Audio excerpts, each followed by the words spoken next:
Okay, so this is my Epiphone SG here. I've had this one about a year and a half. I bought it off Guitar Center new on sale for about $400. This is what they call the, I think, the traditional Pro, which is like the Epiphone SG standard. The only real difference, I believe, is just that it has push-pull pots and the top hats. The knobs here are a little bit different. Overall, pretty nice guitar. This one weighs a little under 7 pounds. It's pretty well balanced. So far the only things that I've done to this guitar is I replaced the frets with the exact same size stainless Jescar frets. I've got a video on that. Since then I've also changed out the bridge with an aluminum Nashville. I've got Graphtec saddles on there, an aluminum tailpiece, and locking studs to go with it. So I'm really happy with this guitar overall. One difference that I've found between models, I also have the Epiphone SG with P90s. I have a video where I changed the frets out on that one, and that one's really nice guitar out of the box. The main difference in the body style between the two, though, is that one has the strap button, the forward strap button, further towards the body this direction than this one does. So this style you seem to get a little less neck dive. The strap button on the other style is about 1.5 inches closer to the body. That guitar is actually quite a bit lighter than this one too, though. That probably contributes to the neck dive a little bit. But this one and the SG Standard, I have another Epiphone with this same more forward strap button. I have no issues with neck dive on those. So I've had this one now, like I said, for about 1.5 years. No issues with it, but I decided I wanted to try to convert it over. I'm a big fan of SGs and the upper fret access and the lightweight and all of that, and I want to try to create a SG3 with, instead of 3 humbuckers, I'm going to have 3 single coils. So I've got most of the parts here gathered up now that I'm going to use. I got some Fender Tex Mex single coil pickups, some black covers. I got this, which, if you're familiar, Gibson made one of the Guitar of the Week runs back in like 2007. A few of those had this SG3 style with single coil pickups. I found this pickguard on eBay off some Gary G's custom and vintage plastic. So we'll see if that fits. If not, I'll either modify this one or try to create a new pickguard. I've got a 6-way switch, a chicken head knob to go on top of that. I've got 2 500K pots, audio taper. Figured I'd start with those and try them. You can always turn them down a little bit if it's too bright. Give me some room to play with the volume and the tone. I've got an upgraded output jack and a couple and some different knobs here. I prefer this look to the ones that came on this guitar. And then I'm going to do some shielding. We'll have to do a bit of routing. And other than that, we'll see how it sounds.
Okay, here you go. You can see it is Epiphone SG Traditional Pro. pickups, cavity. This portion's routed out, so I shouldn't have to do much routing. Basically, I've got a template that I'm going to set here, glue down in place to route out for the single coil, the middle one, and we'll see if I have to do any plunges, kind of like we have on the screws here on the sides. You can see there's some additional depth. This is a little Hosco multi-tool that I got. It seems kind of gimmicky, but it's actually really handy. You know, I've got all kinds of tools, but sometimes I don't want to have to come out to the garage to grab them to tighten up something on the guitar, so I keep this around in the house, and you can take or tighten, just take off or tighten just about anything on the guitar with this little tool.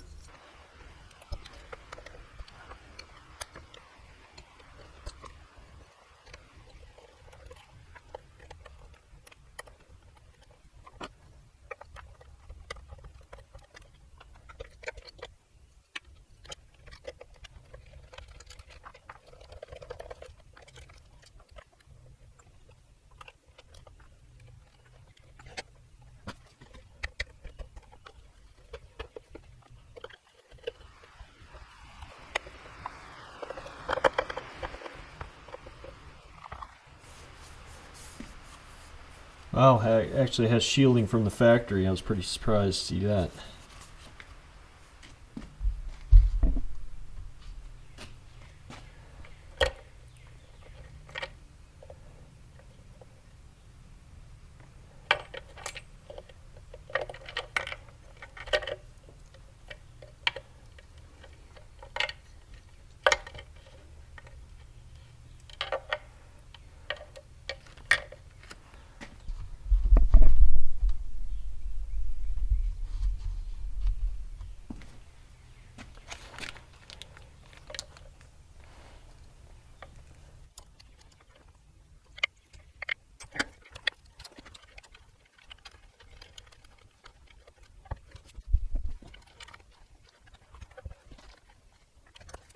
Okay, here's an overview of the electronics. So the pickups, I measured these, the bridge pickup Epiphone. It's about 7.8 kilo ohms, and resistance on the neck pickup here is 7.5 kilo ohms. We look at the pots. We've got, they're all, well, the tone pots are CTS, if you can see there. CTS 450 S417 B500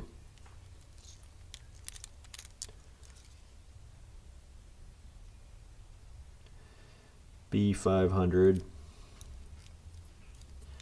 The push-pull pots, I said earlier I've never had any issues with this. Actually, I have had one periodic issue now that I think about it. It's with the push-pull pot for the bridge pickup. Would occasionally, I don't know, it'd get hung up or it wouldn't split right, and you get low output on the volume. But I'm not entirely sure what was causing the problem, but it won't be a problem anymore.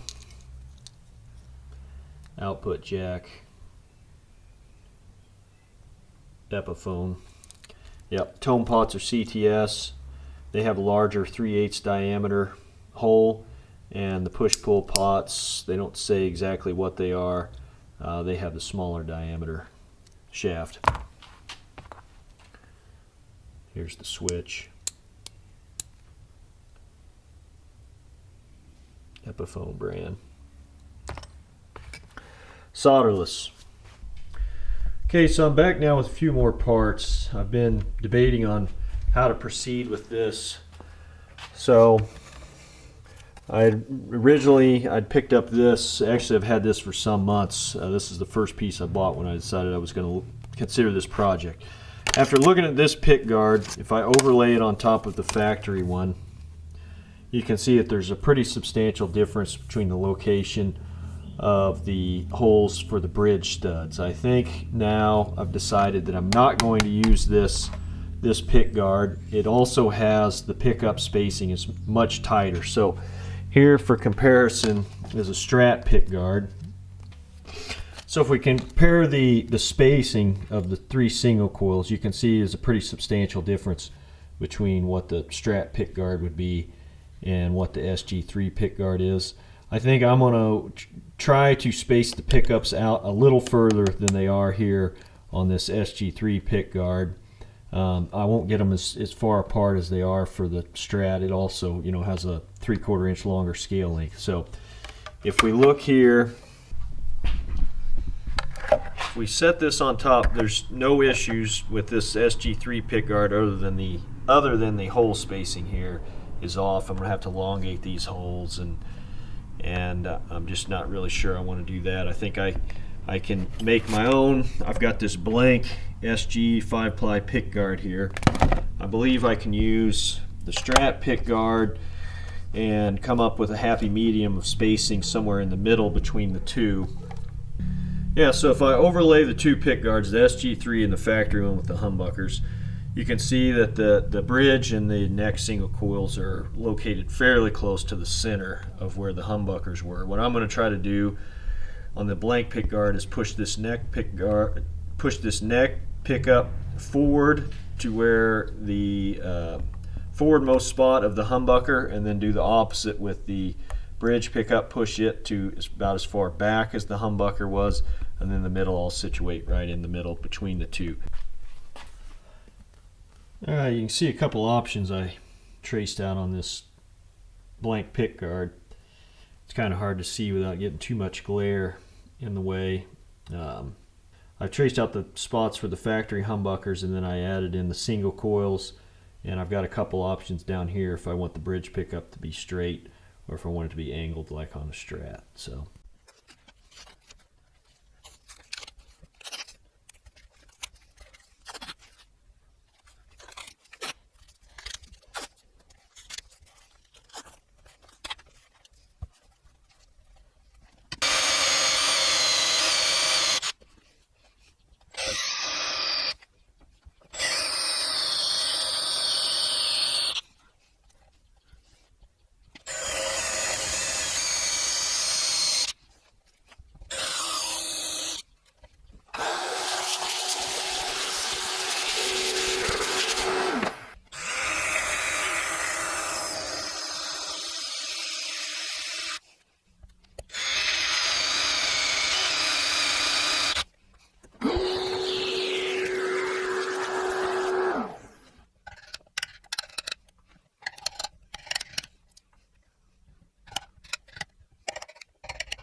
Okay, you can see here kind of the scale of how I've had to scale down the spacing between the pickups to be able to fit. It's not a whole lot less distance in between the neck and the bridge pickup here, maybe 3/4 of an inch, something like that, which when you take into account the scale length difference, we'll see how it sounds. Maybe it'll be somewhat close. So the router actually did a pretty good job. I just used this pick guard. I bought a cheap Strat pick guard to use as a template here. Okay, I've got the pick guard all done now. A few of these parts I didn't show. I've drilled the rest of the holes to mount the pick guard to the body. I went ahead and routed out, or pre-drilled and then routed the holes for the bridge pins and studs, and I think there's one more layer of protective film here I'll peel off now.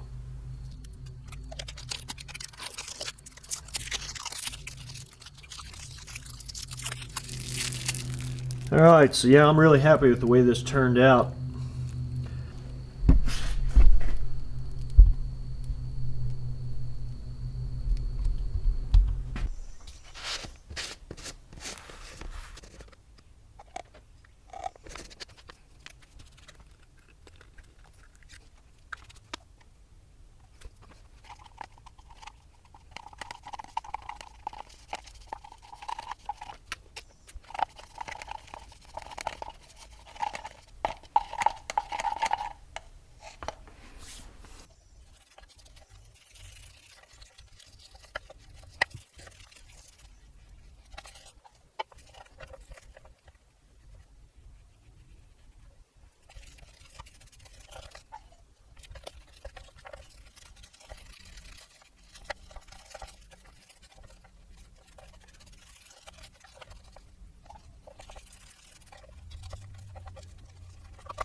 Okay, here's an update where I'm at now.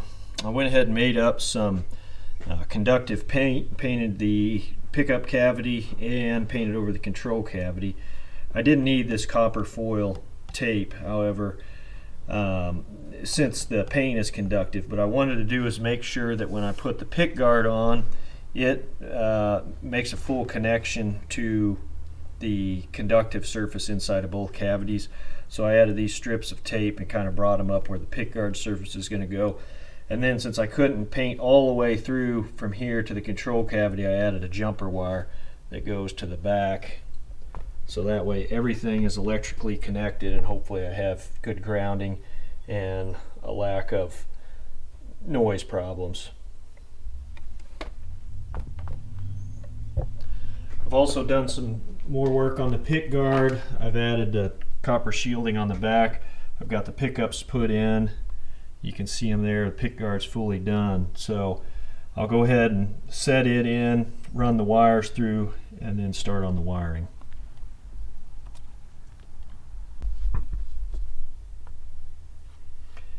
Okay, I thought it was going to be too hard to get in there to see, so I didn't film it. So I've got this 6-way switch.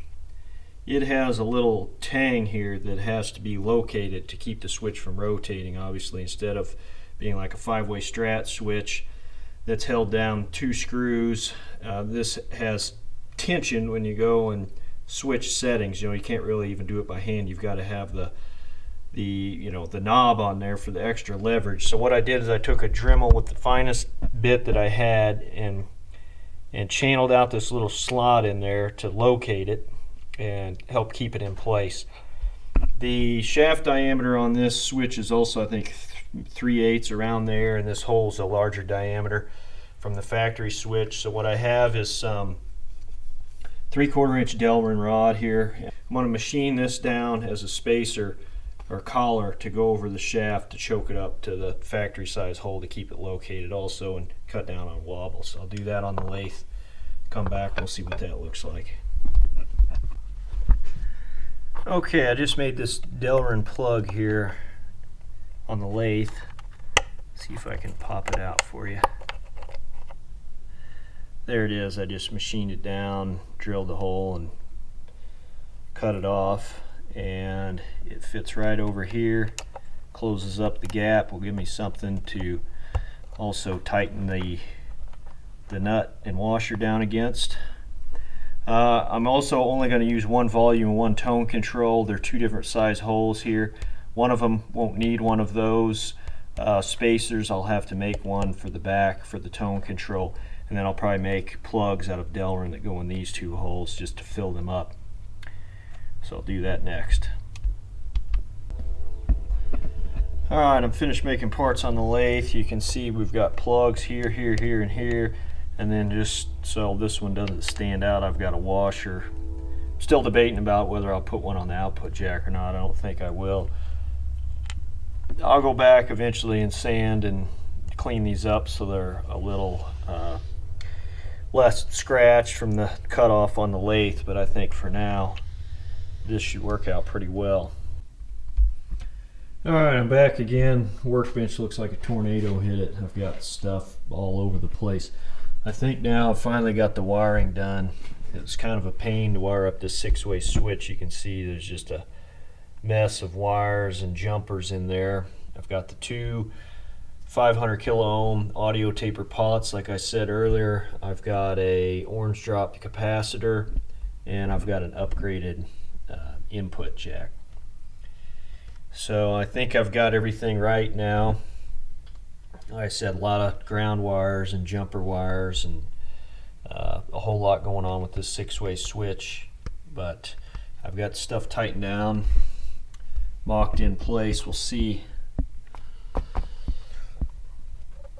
You can see what it looks like on here. So yeah, I'll put the knobs on, we'll start to screw down the pick guard, put some parts back together, and we'll be getting pretty close to assembly setup and tone test.